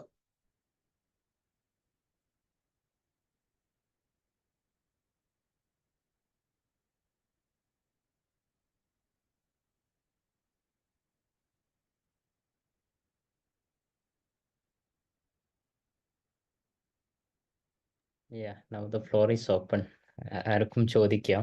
ഇങ്ങനെ വളരെ ഫേമസ് ആയ ഒരു ഓഥറൊക്കെ നമ്മളെ മുന്നിൽ കിട്ടുമ്പോൾ നമുക്ക് ഉള്ള ക്വസ്റ്റ്യൻസ് ഒക്കെ ചോദിക്കണം തീർച്ചയായിട്ടും. You can also use the chat box as well, right? If you don't want to speak it up. Chat boxil എഴുതിയിടുകയും ചെയ്യട്ടോ questions. Amal sir, actually I have a question. See, this is about political writing, whatever it is. ഇപ്പോൾ പുതിയ ആളുകളൊക്കെ ഈ AI-ന്റെ ഒരു വരവ് ഭയങ്കര, I mean, you also talked about the credibility. Do you also want to comment on that? I mean, all of them are relying on ChatGPT or some other things. Actually AI is a good thing. നമ്മൾ AI-നെ മാറ്റി നിർത്തിയിട്ട് നമുക്ക് മുന്നോട്ട് പോകാൻ കഴിയില്ല. കാരണം മുമ്പും കമ്പ്യൂട്ടറൊക്കെ വന്ന സമയത്ത് അതിനെതിരെ വലിയ സമരവും പ്രക്ഷോഭവും ഒക്കെ ഉണ്ടായിരുന്നു. But we use to it. അതാണ് വേൾഡിന്റെ ഫ്യൂച്ചർ. AI-യുടെ ഫ്യൂച്ചർ തന്നെയാണ് ഇനി വരാൻ പോകുന്നത്. അപ്പോൾ AI-യുടെ ഒരു ഗ്രോത്ത് നമുക്കറിയാം 1950s തുടങ്ങിയതാണ്. ഇപ്പോഴല്ല, നമ്മൾ ഇന്നാണ് കേൾക്കുന്നതെങ്കിലും AI പല രീതിയിലും പ്രസന്റ് ആണ്. ഇപ്പം നമ്മുടെ മാർക്കറ്റിൽ നമ്മൾ ഉപയോഗിക്കുന്ന ഒരു പ്രോഡക്റ്റ് നമ്മുടെ കയ്യിൽ എത്തുമ്പോൾ അതിന്റെ പുറകിൽ ഒരുപാട് AI related, basically machine learning ആണ് AI. So in academics also AI poses A significant threat as well as group of opportunity. അപ്പൊ നമ്മൾ അത് യൂസ് ചെയ്യാന്നുള്ളത്, ഇപ്പോൾ AI ഉപയോഗിച്ച് കണ്ടന്റ് ജനറേറ്റ് ചെയ്യുന്ന ഒരുപാട് ആൾക്കാരുണ്ട്. Reality is the publication spaces R manage like they know AI ആണ് ഉണ്ടാക്കിയതെങ്കിൽ. So they simply reject. Recently I had a conversation with an editor. ഞാനും ചോദിച്ചു പുള്ളിയോട്, ഇപ്പോ വെച്ചിട്ടുള്ള ആർട്ടിക്കിൾസ് ഒക്കെ വരികയാണെങ്കിൽ നിങ്ങൾ എന്താ അത് ഫിൽട്ടർ ചെയ്യുന്നത് എങ്ങനെയാണ്? അപ്പൊ അവർ പറയാ we are editors, we know that എഴുതുന്നതും ഹ്യൂമൻ എഴുതുന്നതും തമ്മിൽ തിരിച്ചറിയാനുള്ള ഒരു അണ്ടർസ്റ്റാൻഡിങ് നമ്മുടെ എഡിറ്റേഴ്സിന് ഉള്ളതാണ് സത്യം. ബട്ട് അത് വേറെ ആസ്പെക്ട് ആണ്. നമ്മൾ മനസ്സിലാക്കേണ്ട നമ്മുടെ ക്രിയേറ്റീവ് സ്പേസ് അത് കുറയ്ക്കും. If you are continuously using നമ്മുടേതായിട്ടുള്ള ഒന്നും അതിനകത്ത് ഇല്ലെങ്കിൽ we will lose our space and talent. അപ്പൊ ഇനിയൊരു 1 year കൂടി കഴിയുമ്പോഴത്തേക്കും കംപ്ലീറ്റ്ലി ഡിറ്റക്ടിങ് സോഫ്റ്റ്വെയർസ് വരും. ഇതിന്റെ ഒരു അടുത്ത സ്റ്റേജ് ഉണ്ടാവുമല്ലോ. സോ ഇന്ന് യൂസ് ചെയ്തിട്ട് എഴുതാം അല്ലെങ്കിൽ യൂസ് ചെയ്ത് സബ്മിറ്റ് ചെയ്യാൻ വിചാരിക്കുമ്പോൾ after 2 years they will be detected. നമ്മൾ ഇന്ന് പ്ലേജിയറിസം ചെക്ക് ചെയ്യുന്ന പോലെ തന്നെ അതിൽ ചെക്ക് ചെയ്യാൻ പറ്റും. But it is complicated. Certainly നമുക്ക് അത് 100% ഒന്നും ചെയ്യാൻ പറ്റില്ല. ബട്ട് ഉപയോഗിക്കുന്നത് ഒരു ക്രൈം ഒന്നും അല്ല. Actually if you have A idea ഒരു കണ്ടന്റ്, അത് നമുക്കൊന്ന് ഡെവലപ്പ് ചെയ്യുന്നത് അല്ലെങ്കിൽ അതൊന്ന് ഫൈൻ ട്യൂൺ ചെയ്യുന്നതിൽ യൂസ് ചെയ്യുന്നതിൽ ഇറ്റ് ഈസ് അക്സെപ്റ്റഡ്. എയുടെ ഉപയോഗം തന്നെ അതാണ്, നമ്മുടെ പണി എളുപ്പമാക്കുക എന്നുള്ളതാണ്. ബട്ട് അക്കാഡമിക് സ്പേസിലൊന്നും യൂസ് ചെയ്യാൻ നമുക്ക് അത്ര അഡ്വാൻസ്ഡ് ആയിട്ടുള്ള ഒന്നും ഇല്ല. കാരണം that need citation references and all. So auto citation ഒന്നും അത്ര വന്നിട്ടൊന്നുമില്ല. ബട്ട് സ്റ്റിൽ നമ്മുടെ ഒരു റൈറ്റിംഗ് സ്പേസ് കൊണ്ടുപോകുന്നത് നമുക്ക് തന്നെയുള്ള നഷ്ടമാണ് ആക്ച്വലി. അതുകൊണ്ട് എംപ്ലോയ്മെന്റിൽ പ്രത്യേകിച്ച് നഷ്ടമൊന്നും ഉണ്ടാവത്തില്ല. ബെസ്റ്റ് ജോബ്സ് വരും. ഞാനിപ്പോ കഴിഞ്ഞ ദിവസം സംസാരിച്ചപ്പോഴും കുട്ടികൾ ഈ ഒരു കൺസേൺ പറഞ്ഞു, will teaching job is replaced by അപ്പൊ ഞാൻ അവരോട് പറഞ്ഞ എക്സാമ്പിൾ ഇതാണ്. ഇപ്പൊ വന്ന് ഒബ്വിയസ്ലി പഠിപ്പിക്കാൻ പറ്റും, കൂടുതൽ നോളജ് ആൾക്കാരുടെ ഇടയിൽ എത്തും, കൂടുതൽ ആൾക്കാരിലേക്ക് വിവരങ്ങൾ എത്തും, കുറച്ചുകൂടി ഇൻക്ലൂസീവ് എഡ്യൂക്കേഷൻ ഒക്കെ ആവും. ബട്ട് ഒരു അധ്യാപകൻ ചെയ്യുന്ന കാര്യങ്ങളൊന്നും ചെയ്യാൻ പറ്റില്ല. ഇപ്പൊ നമുക്കൊരു പ്രശ്നം ഉണ്ടെങ്കിൽ ഒരു ഇമോഷണൽ സപ്പോർട്ട് തരിക, അല്ലെങ്കിൽ നമ്മളോട് ഒപ്പം ഇരുന്ന് സംസാരിക്കുക, നമുക്കൊരു ചായ വാങ്ങി തരിക എന്നുള്ള കാര്യമൊന്നും ചെയ്യാൻ പറ്റില്ല. റൈറ്റിംഗിൽ അത് തന്നെയാണ്. Can generate content. അത് വായനക്കാരിലേക്ക് എത്തുക എന്നുള്ളത് ഇറ്റ്സ് എ ഡിഫറെന്റ് ആസ്പെക്ട്. വായിക്കുന്ന ഒരാൾക്ക് മനസ്സിലാവും. If it is generated we easily understand.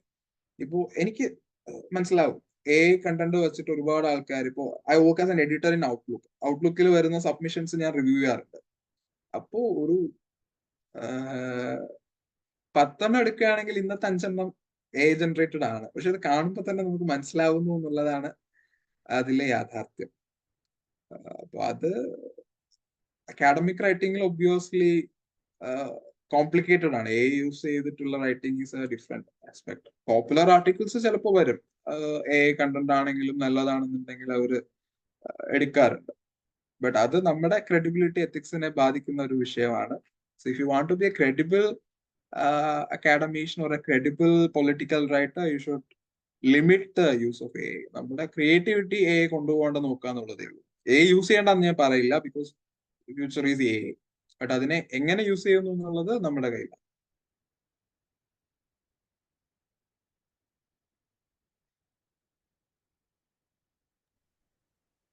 Great answer.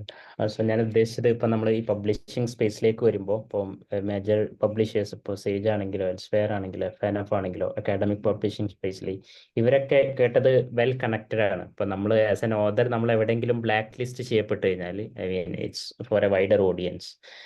അപ്പോൾ നമ്മളിങ്ങനെ ജനറേറ്റഡ് കണ്ടന്റുകൾ നമ്മൾ എഴുതുകയാണെങ്കിൽ ഇപ്പോൾ ഓൾറെഡി തന്നെ there are softwares to detect it, but അത്ര 100% എഫിഷ്യന്റ് അല്ല. എന്നാലും അങ്ങനെ വന്ന് ചെയ്ത് കഴിഞ്ഞാൽ that actually affects our credibility.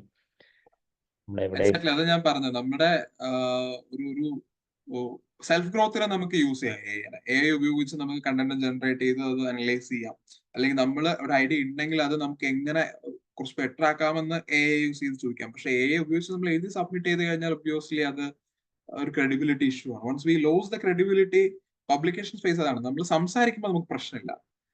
Public speaking വളരെ, നമുക്ക് ഒരു ഒറേറ്ററി സ്കിൽ ഉണ്ടെങ്കിൽ വളരെ എളുപ്പമാണ് നമുക്ക് സംസാരിക്കാം. അപ്പോൾ രാഷ്ട്രീയ പ്രസംഗങ്ങൾക്ക് ചെയ്യുന്നവര് ഫാക്ട്സ് ഫിഗേഴ്സിനൊന്നും വലിയ പ്രാധാന്യം കൊടുക്കാറില്ല. അവര് പറയുക, പിന്നെ നമ്മൾ എപ്പോഴെങ്കിലും വിവരം മനസ്സിലാക്കുമ്പോഴാണ് ഓക്കെ അയാൾ എന്ന് പറഞ്ഞത് തെറ്റായിരുന്നു, പക്ഷെ നമ്മളൊന്ന് ചോദിക്കാനും പറയാനൊന്നും പോകുന്നില്ല, സ്പേസ് ഇല്ല. But once we publish something അതെന്നും ഉണ്ട് അവിടെ. ഇറ്റ്സ് ഇൻ പ്രിന്റ് അല്ലെങ്കിൽ ഡിജിറ്റൽ ഫോർമാറ്റിൽ അത് അവിടെ കിടക്കും. അത് ഇനി വരുന്ന 50 വർഷം 100 വർഷം 200 വർഷം കഴിഞ്ഞിട്ടുള്ള ആളാണെങ്കിലും വായിക്കും.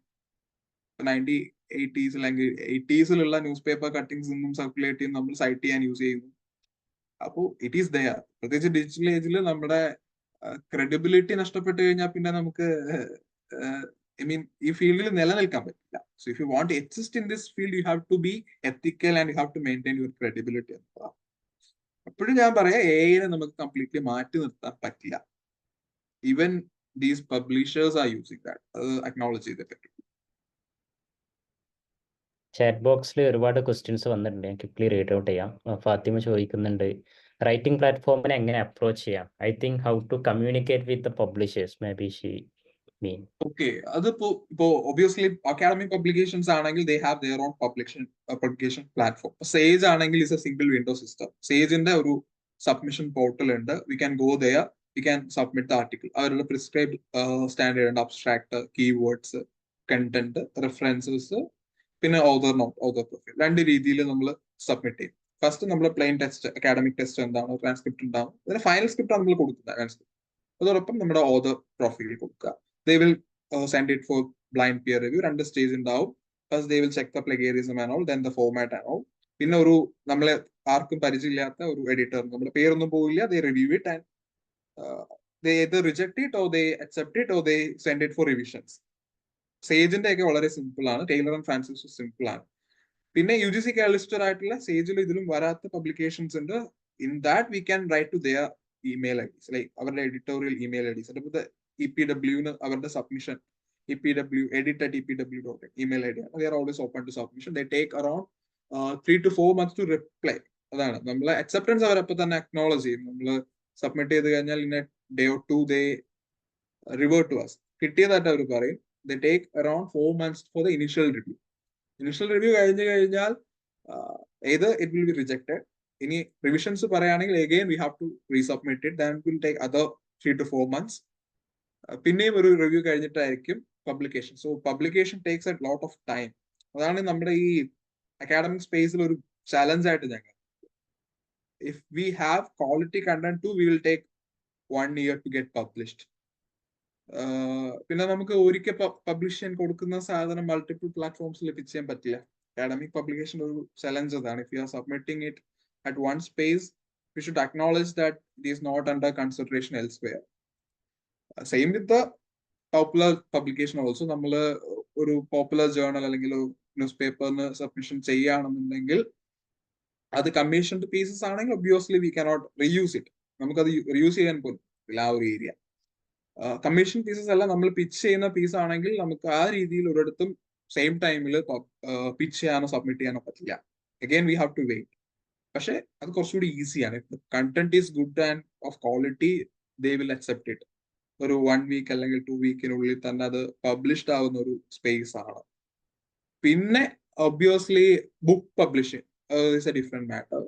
നമ്മള് പലരും എക്സ്പ്ലോർ അധികം ചെയ്യാത്തൊരു മേഖലയാണ് ബുക്ക് പബ്ലിക്കേഷൻ. ബട്ട് ബുക്ക് പബ്ലിക്കേഷനും നമുക്ക് ഒരു പ്രശ്നം എന്ന് വെച്ചാൽ അക്കാഡമിക് സ്പേസിൽ നോക്കുമ്പോൾ ആർട്ടിക്കിളിനേക്കാളും പോയിന്റ്സ് കുറവാണ്. If you are publishing a whole book too, you will get less points than of an article. ഒരു 13-14 പേജ് ആർട്ടിക്കിൾ എഴുതുന്നതിനേക്കാളും കുറഞ്ഞ പോയിന്റ് ആണ് നമുക്ക് അക്കാഡമിക് മാർക്കിൽ ഈ ഒരു ഹോൾ ബുക്ക് പബ്ലിഷ് ചെയ്യുമ്പോൾ കിട്ടുന്നത്. So it's always better for journal publications. But still നമ്മൾ ഒരു PhD പോകുമ്പോൾ, even if you R applying four A foreign university, if you have A book published, അത് വേറൊരു രീതിയിൽ നമുക്ക് ബെനിഫിറ്റ് ആയിട്ട് വരും. പോയിന്റ് ഡയറക്റ്റ് ആയിട്ട് കിട്ടിയില്ലെങ്കിൽ പോലും they see the quality in your work. ഒരു ഇത് വായിക്കാം, അതിൽ നിന്ന് നമുക്കൊരു പോയിന്റ് കിട്ടും. പിന്നെ വേറെ എന്തെങ്കിലും ക്വസ്റ്റ്യൻ ഉണ്ടായിരുന്നു? അത് എന്തെങ്കിലും വിട്ടുപോയിട്ടുണ്ടെങ്കിൽ റിമൈൻഡ് ചെയ്താൽ മതി. ഒരുപാട് കുറച്ച് ലോങ് ക്വസ്റ്റ്യൻസ് ഉണ്ട്, ഞാൻ ബ്രീഫായിട്ട് വരാം. എവിൻ ചോദിക്കുന്നുണ്ട്, സാർ ചോദിക്കുന്നുണ്ട്, അപ്പോൾ നിങ്ങൾ പറഞ്ഞ ഒരുപാട് ന്യൂസ് പേപ്പേഴ്സും പ്ലാറ്റ്ഫോംസ് ഒക്കെ ലിറ്റിൽ ബിറ്റ് പൊളിറ്റിക്കലി ബയസ്ഡ് ആയിരിക്കും. പക്ഷെ അക്കാഡമിയിൽ നമ്മൾ ഈ ന്യൂസ് പേപ്പേഴ്സിലൊന്നും എഴുതുന്ന ആർട്ടിക്കിൾസ് അത് അത്ര അഫക്റ്റ് ചെയ്യൂല, ഓൺലി അക്കാഡമിക് പബ്ലിക്കേഷൻ മാറ്റേഴ്സ് എന്നായിരിക്കും അദ്ദേഹം ചോദിക്കുന്നത്. എവിൻ്റെ ഫസ്റ്റ് ആയിട്ട് വന്ന ചോദ്യമുണ്ട്. There is often this common consumption that newspaper article may or may not affect your credibility. Actually ഈ പറഞ്ഞ എഡിറ്റോറിയൽ പോളിസീസ് ആർ അപ്പാരന്റ്. ഇന്ന് എല്ലാവർക്കും അറിയാം ഒരു പത്രത്തിന്റെ എഡിറ്റോറിയൽ പോളിസി എന്താണെന്നും. But we can balance things. ഇപ്പൊ ഞാൻ പയനീറിൽ എഴുതാറുണ്ട്, ഞാൻ ഈ വയറിൽ എഴുതാറുണ്ട്. ഞാൻ എഴുതുന്ന വിഷയങ്ങൾ കൂടുതൽ പബ്ലിക് പോളിസി ഓറിയന്റഡ് ആയിരിക്കും. അതേ സമയത്ത് ഞാൻ ജമ്മു കാശ്മീർ വിഷയത്തിൽ എഴുതിയിട്ടുണ്ട്. അതിന്റെ കണ്ടന്റ് നമുക്ക് സബ്സ്റ്റാൻഷിയേറ്റ് ചെയ്യാൻ പറ്റുമെന്നുണ്ടെങ്കിൽ space is not a problem. അതെനിക്ക് അതിൽ പറയാനില്ല. ഇപ്പോ ദ വയർ ഈ പറഞ്ഞ റൈറ്റ് വിങ്ങിന് ഒട്ടും തീരെ ഇഷ്ടമില്ലാത്ത ഒരു പോർട്ടലാന്ന് വെക്കുക. But if you are publishing A sound fact based content on that, it will be shared. ഇത് ഈ റൈറ്റ് വിങ്ങിൽ അക്കാഡമിഷ്യൻസും ഷെയർ ചെയ്യാറുണ്ട് കണ്ട ബുക്സ് ഒക്കെ. അപ്പോ നമ്മുടെ ഒരു ഇൻഡിവിജ്വൽ ക്രെഡിബിലിറ്റി നമുക്ക് ബാലൻസ് ചെയ്യാൻ പറ്റും. നമ്മൾ ഏത് പ്ലാറ്റ്ഫോമിൽ പബ്ലിഷ് ചെയ്താലും നമുക്ക് മാനേജ് ചെയ്യാൻ പറ്റുന്നതാണ് നമ്മുടെ ബോർഡ്. നമ്മുടെ വാക്കിൽ നമുക്കൊരു ഉത്തരവാദിത്വം ഉണ്ട്, നമ്മളത് ബാലൻസ് ചെയ്യാന്നുള്ളതേ ഉള്ളൂ.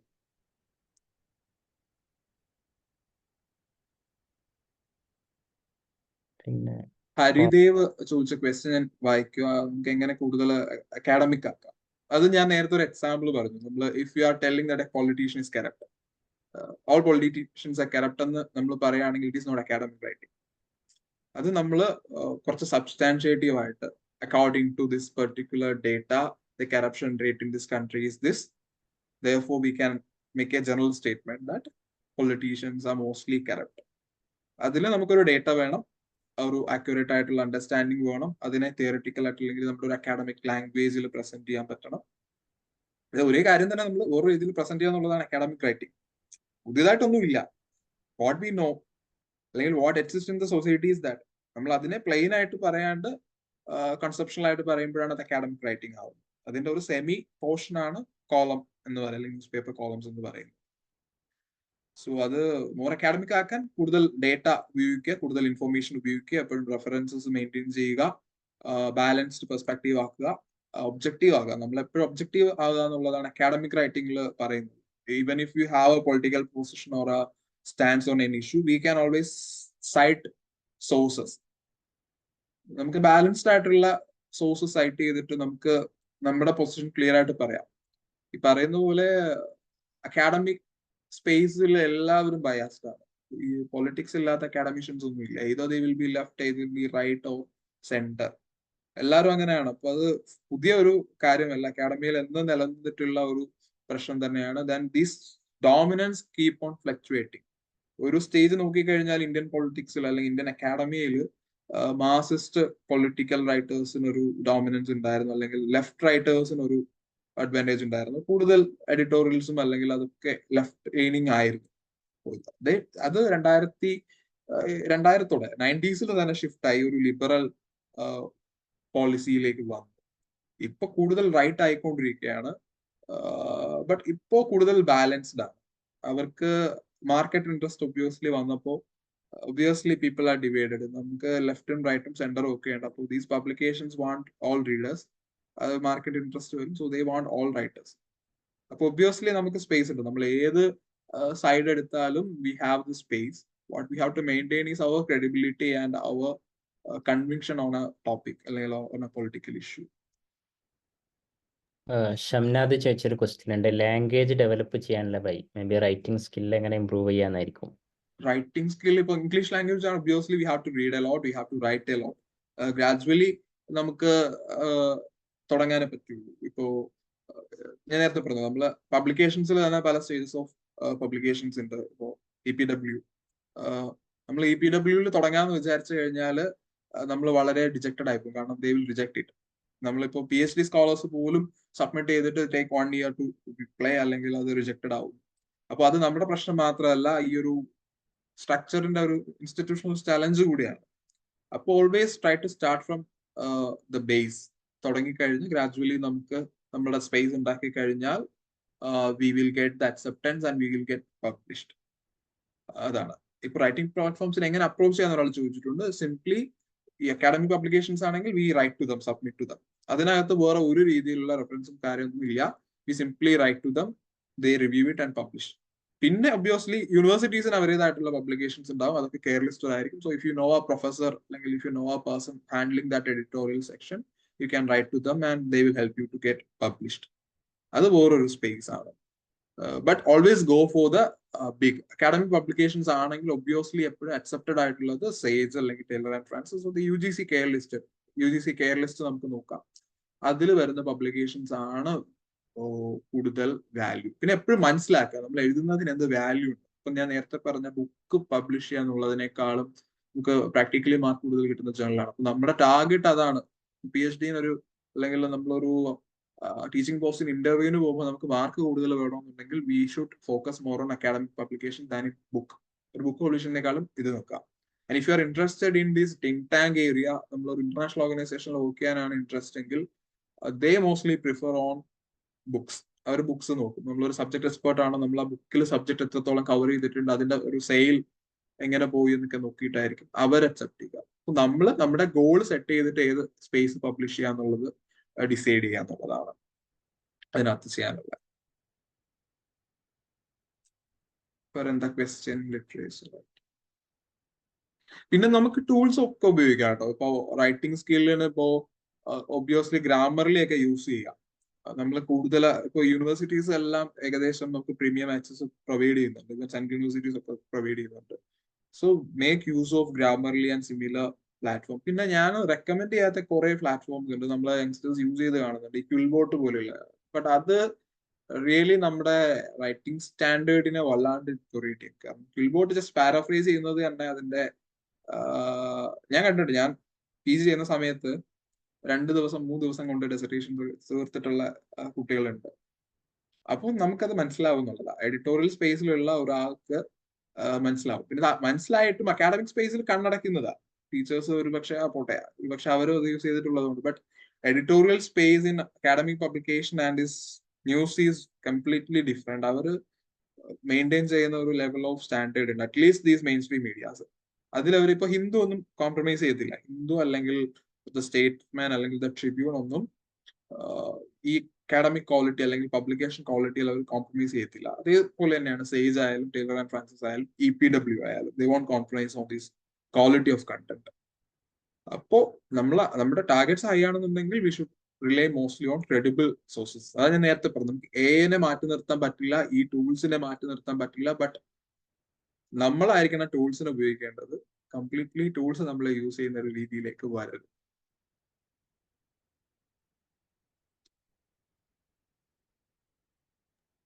ഓക്കെ, അമൻ സാറിനെ സംബന്ധിച്ചിടത്തോളം അറിയില്ല, ശശി തരൂർ അതുപോലെ ഡീൻ കുര്യാക്കോസ് പോലുള്ള വളരെ പ്രഗത്ഭരായ പൊളിറ്റീഷ്യൻസ്, MPs ഇവരെ കൂടെ ഒക്കെ വർക്ക് ചെയ്തിട്ടുള്ള ആളാണ്.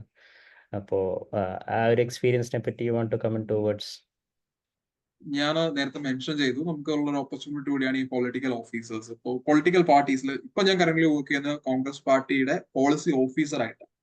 സോ ഇത് kind of good for our academic space. അതായത് നമ്മുടെ അക്കാഡമിക് ക്വാളിറ്റീസിനെ പൊളിറ്റിക്കൽ പാർട്ടീസ് അക്നോളജ് ചെയ്യുന്നതിന്റെ ഒരു എക്സാമ്പിൾ ആണ്. കാരണം ഒരു പ്രൊഫഷണൽ ആയിട്ട്, ഒരു പബ്ലിക് പോളിസി പ്രൊഫഷണൽ ആയിട്ട് ഒരു പേയ്മെന്റ്, റെസ്പെക്ടബിൾ പേയ്മെന്റ് തരുന്ന അവരൊരു ഓഫീസറെ വെക്കുമ്പോൾ ഒബ്വിയസ്ലി നമ്മുടെ സബ്ജക്ട് അവർ അക്സെപ്റ്റ് ചെയ്യുന്നു എന്നുള്ളതാണ്. ട്രഡീഷണലി രാഷ്ട്രീയക്കാർ കൂടിയിരുന്ന് തീരുമാനം എടുത്ത് നടപ്പിലാക്കുന്നതിൽ നിന്നും ഒരു സബ്ജക്ട് എക്സ്പേർട്ടിനെ വച്ചിട്ട് പോളിസി ഡിസിഷൻ എടുക്കുന്ന ഒരു രീതിയിലേക്ക് പൊളിറ്റിക്കൽ പാർട്ടീസ് വരുന്നു. നീതി ആയോഗ് പോലുള്ള ഇൻസ്റ്റിറ്റ്യൂഷൻസ് അതിന്റെ പ്രാധാന്യം ഒരു ആസ്പെക്ടിൽ കൂടുന്നു, അതേസമയത്ത് പ്ലാനിങ് എന്ന രീതി കുറയുന്നു. അതേസമയത്ത് ORF പോലെയുള്ള institutions, think tanks government policy മേക്കിംഗിലേക്ക് ഡോമിനന്റ് ആയിട്ട് വരുന്നു. സോ ദിസ് കൾച്ചർ ഒരു ഷിഫ്റ്റ് ഉണ്ട്, cultural shift in academy and this policy space. അപ്പോൾ അത് നമുക്ക് യൂസ് ചെയ്യാൻ പറ്റുന്നതാണ്. You can explore these platform. ഞാൻ നേരത്തെ പറഞ്ഞ പോലെ തിങ്ക് ടാങ്ക്സ് ആയാലും പൊളിറ്റിക്കൽ പാർട്ടീസ് ആയാലും ഒക്കെ നമുക്ക് എക്സ്പ്ലോർ ചെയ്യാം. Parliamentary offices always you can approach these parliamentarians. ഇപ്പോൾ ഞാൻ പറഞ്ഞില്ലേ, പാർലമെന്റേറിയൻസ് ആയാലും പാർലമെന്റ് സ്പീച്ചസ് ഒക്കെ അവര് പ്രിപ്പയർ ചെയ്ത് അല്ലെങ്കിൽ അവര് വായിക്കുന്നതേ ഉള്ളൂ. പ്രിപ്പയർ ചെയ്യുന്നത് മോസ്റ്റ്ലി ഈ പറഞ്ഞ പ്രൊഫഷണൽസ് ആയിരിക്കാം. കാരണം they don't have time for that. ഇപ്പൊ അവര് പറയും, ഒരു ഔട്ട്ലുക്ക് അല്ലെങ്കിൽ ഓവർവ്യൂ പറയും, ഈ ഒരു ഏരിയയിൽ ഒരു ബില്ല് പ്രസന്റ് ചെയ്യണം. We have to research on that, we have to develop content and we have to prepare the speech. ഒരു ഫൈനൽ എഡിറ്റിംഗ് ചിലപ്പോൾ ചെയ്യും, ചിലപ്പോൾ അതും ചെയ്തില്ല. They just present it.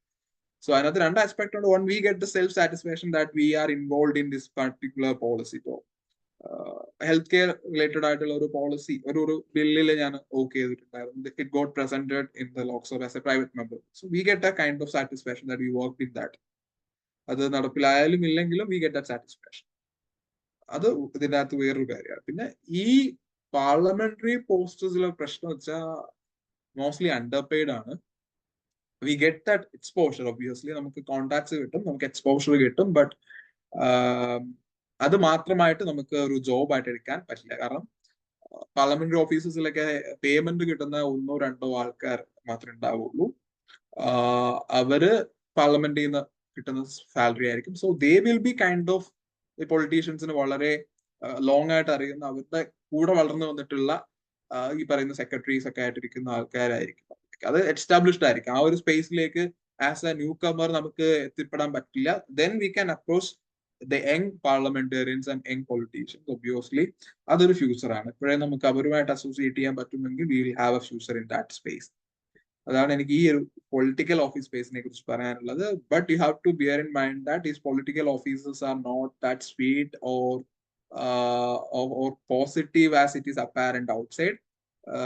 Political ഓഫീസേഴ്സിൻ്റെ ആയിട്ടുള്ള പല പ്രശ്നങ്ങളും ഇന്റേണൽ കോൺഫ്ലിക്ട്സും ഒക്കെ അതിനകത്ത് ഉണ്ടാവും. അക്കാഡമിയിലും ഉണ്ട്. സീരിയസ്ലി ഇപ്പോ അക്കാഡമിക് സ്പേസിലും നമ്മൾ കാണുന്ന പലതരം പ്രശ്നങ്ങളുണ്ട്. അപ്പൊ അതൊക്കെ ഹാൻഡിൽ ചെയ്യാനുള്ള ഒരു എക്സ്പെർട്ടൈസ് ആൻഡ് ഡിപ്ലോമസി ഉണ്ടെങ്കിൽ we can excel in that area too. വിഷ്ണുദേവിന്റെ ഒരു ക്വസ്റ്റ്യൻ ഉണ്ട് ചാറ്റ് ബോക്സിൽ.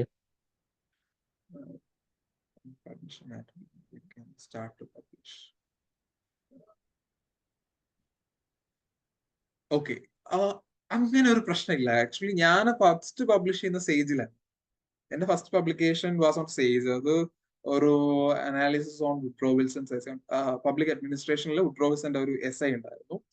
പബ്ലിക് അഡ്മിനിസ്ട്രേഷന്റെ ഒരു ഫോർമേഷൻ ആ ഒരു എസ്സേയിൽ നിന്നാണ് നമ്മൾ തിയററ്റിക്കൽ അക്കാഡമിക്കലി പറയുന്നത്. അപ്പൊ ആ ഒരു എസ്സേ അനലൈസ് ചെയ്തിട്ട് അത് പബ്ലിഷ് ചെയ്തിട്ടാണ് എന്റെ ഫസ്റ്റ് അക്കാഡമിക് പബ്ലിക്കേഷൻ സ്റ്റാർട്ട് ചെയ്യുന്നത്. അത് സേജിലാണ്.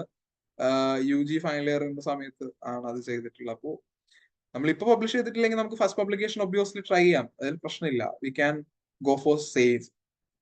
നമ്മൾ ആ ഒരു ക്വാളിറ്റി മെയിൻറ്റെയിൻ ചെയ്താൽ മതി. ഞാൻ പറയും, if you have any specific doubt regarding the publication, അപ്പോൾ എന്തെങ്കിലും നോക്കണമെങ്കിൽ U can always approach your faculty members, teachers, helpful ആയിട്ടുള്ള ഫാക്കൽറ്റി മെമ്പേഴ്സിനെ അപ്രോച്ച് ചെയ്തിട്ട് ഇത് എങ്ങനെ ഇംപ്രൂവ് ചെയ്യാൻ ചോദിക്കാം. എന്നിട്ട് നിങ്ങൾക്ക് ഡയറക്ട്ലി EPW സേജിലും ഒക്കെ പബ്ലിഷ് ചെയ്യാം.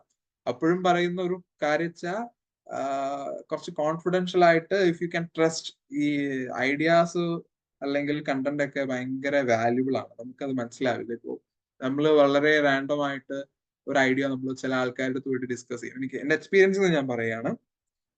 പ്രൊഫസേഴ്സ് ആയിരിക്കാം, അല്ലെങ്കിൽ ഈ പറഞ്ഞ നമ്മൾ വർക്ക് ചെയ്യുന്ന ഇൻസ്റ്റിറ്റ്യൂഷൻസിലെ ആൾക്കാരായിരിക്കാം. നമ്മൾ പറയുന്ന കാര്യങ്ങൾ ഇവര് ചിലപ്പോൾ ഇനിഷ്യലി റിജക്ട് ചെയ്യും. അത് ഓത്തല്ല എന്ന് പറയും. പിന്നെ നമ്മൾ കാണുന്നത് ഒരുപക്ഷെ അവര് ആ ഒരു മേഖലയിൽ ഒരു ആർട്ടിക്കിൾ എഴുതിയിട്ട് നമ്മൾ പറഞ്ഞ ഏരിയാസ് കവർ ചെയ്ത് കാണുന്നതായിരിക്കും. അപ്പൊ അതും സംഭവിക്കാറുണ്ട്. So always try to get involve with good mentors, supportive mentors, honest ആയിട്ടുള്ള മെമ്പേഴ്സിൽ, എത്തിക്സ് ഉള്ള ആൾക്കാരുമായിട്ട് അസോസിയേറ്റ് ചെയ്ത്, അല്ലെങ്കിൽ അവരുടെ ഹെൽപ്പ് ഉണ്ടെങ്കിൽ വി ക്യാൻ ഗെറ്റ് പബ്ലിഷ്ഡ്. അല്ലെങ്കിൽ നമ്മളെ ടോപ്പിക് ചിലപ്പോൾ അവർ പബ്ലിഷ് ചെയ്തുകൊണ്ടിരിക്കും. അത് ഞാനൊരു NB ഇട്ട് പറയുന്നതേ ഉള്ളൂ. ഐ തിങ്ക് ജസ്റ്റ് ഒരു കമന്റ് ആയിട്ട് ആഡ് ചെയ്യാനുള്ള അക്കാഡമിക് പബ്ലിക്കേഷനെ പറ്റി ചോദിച്ചപ്പോൾ ഒരു ക്വസ്റ്റ്യനും കാണുന്നുണ്ട്. Can we publish based on economics? Fathima, I think ഇക്കണോമിക്സിൽ പബ്ലിഷ് ചെയ്യാൻ പറ്റുമെന്നായിരിക്കും ചോദ്യം. You can publish in any subject. Any subject related ആയിട്ട് അക്കാഡമിക് ജേർണൽസ് ഉണ്ട്. I mean thumb of rule is you go to that ജേർണലിന്റെ വെബ്സൈറ്റിൽ പോയി കഴിഞ്ഞാൽ ഓതേഴ്സിനുള്ള ഒരു ഗൈഡ് ലൈൻസ് ഉണ്ടാവും. അപ്പോൾ അതിൽ അവർ ഡീറ്റെയിൽ ആയിട്ട് എല്ലാ കാര്യങ്ങളും പറഞ്ഞിട്ടുണ്ടാവും.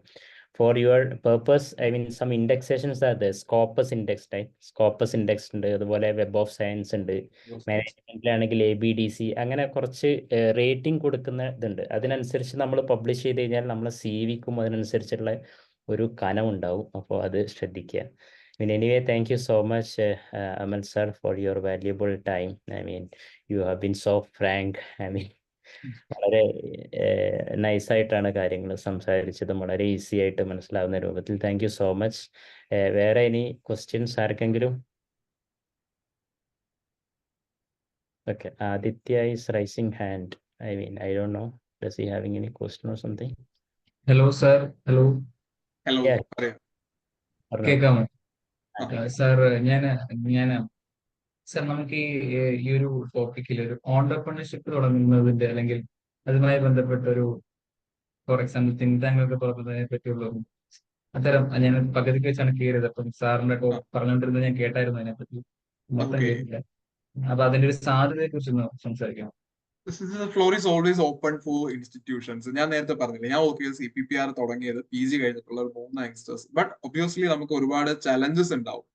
അന്ന് അത്ര കോമ്പറ്റീഷൻ ഇല്ലാത്ത ഫീൽഡിൽ അവർ ഫേസ് ചെയ്ത ഒരു ചലഞ്ച് എന്ന് വെച്ചാൽ ഇതിനെ അക്സെപ്റ്റ് ചെയ്യാനുള്ള ആൾക്കാരില്ലായിരുന്നു. അല്ലെങ്കിൽ ഈ തിങ്ക് ടാങ്കിന്റെ ഒരു റെലവൻസ് അല്ലെങ്കിൽ അതിന്റെ ഒരു സാധ്യത മനസ്സിലാക്കുന്ന ആൾക്കാർ അന്ന് ഗവൺമെന്റിൽ അല്ലെങ്കിൽ ഈ പറഞ്ഞ ഒരു സ്പേസിൽ ഇല്ലായിരുന്നു. ഇന്ന് അത് മാറി. ഇന്ന് politicians are well aware of think tank, their scope and relevance. അപ്പൊ നമുക്ക് മറ്റേ തിങ്ക് ടാങ്ക്സുകളോട് കോമ്പീറ്റ് ചെയ്യണം.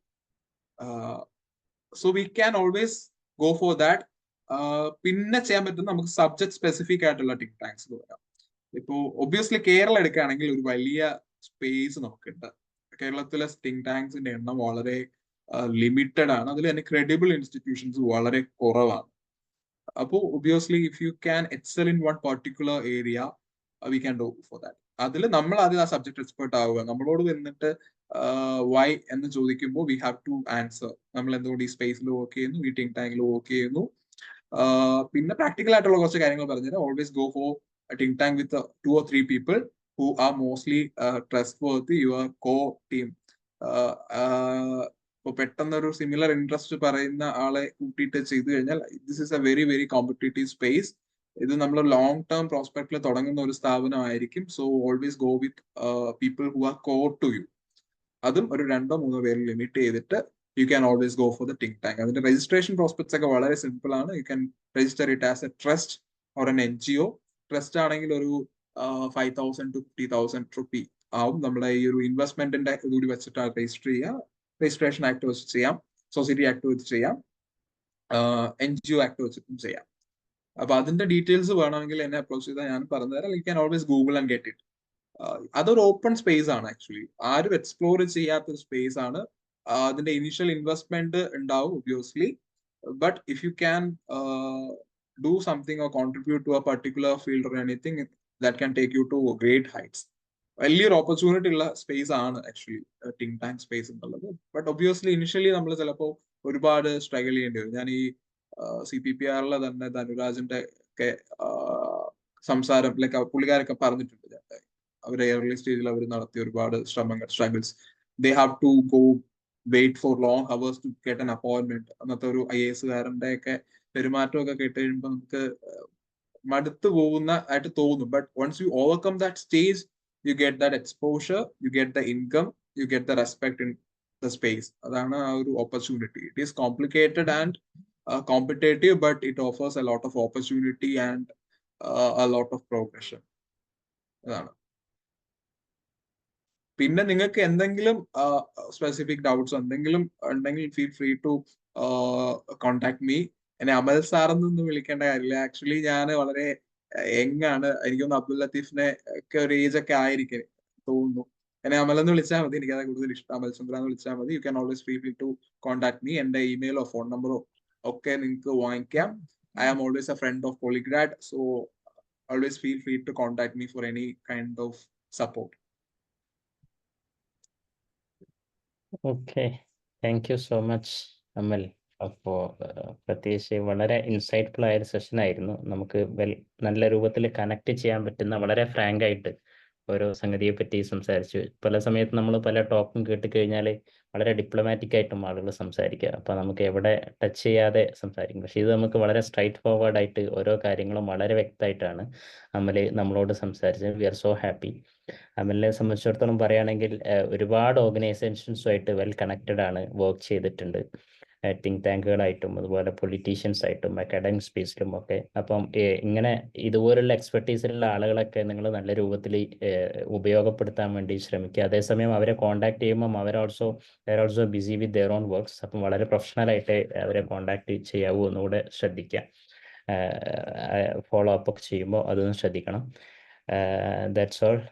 വേറെ ക്വസ്റ്റ്യൻസ് ഒന്നും ഇല്ലാന്ന് വെച്ചാൽ it's been already 1 hour. Well, thank you so much, Amal, for joining us. We'll be happy, for your collaboration going forward as well. അപ്പം വളരെ നല്ലൊരു വെൽവിഷറാണ്. പോളിഗ്രാഡിൽ എല്ലാവർക്കും അറിയാം, നമ്മൾ വളരെയധികം ഇൻഡിവിജ്വൽ മെൻറ്റർഷിപ്പിൽ ഫോക്കസ് ചെയ്തുകൊണ്ട് ചെയ്യുന്ന ഒരു ഓർഗനൈസേഷൻസ് ആണ്.